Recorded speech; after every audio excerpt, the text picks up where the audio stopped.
ரொம்ப ரொம்ப டாப் டெக்கராக போனான்னா 15% கிட்ட வரலாம், அவ்வளோதான்.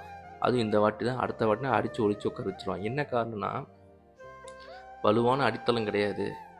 இன்னொன்று, மக்கள்கிட்ட போய் ரீச் ஆகிற அளவுக்கு பேச்சாளர்களோ அது பேச்சு திறமையோ அணுகிற தன்மை எதுவுமே இல்லை. எல்லாத்த பற்றியும் குரல் கொடுக்கணும் இல்லையா? இன்னும் விஜய் பேசுகிறது அது இதுன்னு சொல்லினா பரபரப்பாக மக்களே பேச ஆரம்பிக்கணும். நல்லா பேசுகிறாரேப்பா, பரவாயில்லையே, விஜய் வந்து நல்லா இருக்குமே, இப்படிலாம் பேசணும்ல. யார் விஜயா வச்சு ஆரம்பிச்சிருக்காரா என்ன? எங்கப்பா இதெல்லாம் எங்கப்பா வந்து தேரப்போகுது? சும்மாப்பா இவங்கெல்லாம் சும்மா கத்திட்டு இருப்பாங்க. இப்படி மக்கள் பேசிக்கிட்டு இருக்காங்க. இப்படி மக்கள் பேசுகிறாங்க என்ன அர்த்தம்? உங்களை ஒரு காமெடி பீஸாக தான் பார்க்குறாங்க. அதாவது இவர் எங்கே இதெல்லாம் வரப்போகிறாரு அப்படிங்கிற மாதிரி மக்கள் பேச ஆரம்பிச்சிட்டாங்க. என்னென்னா, இதுக்கு என்ன காரணம்?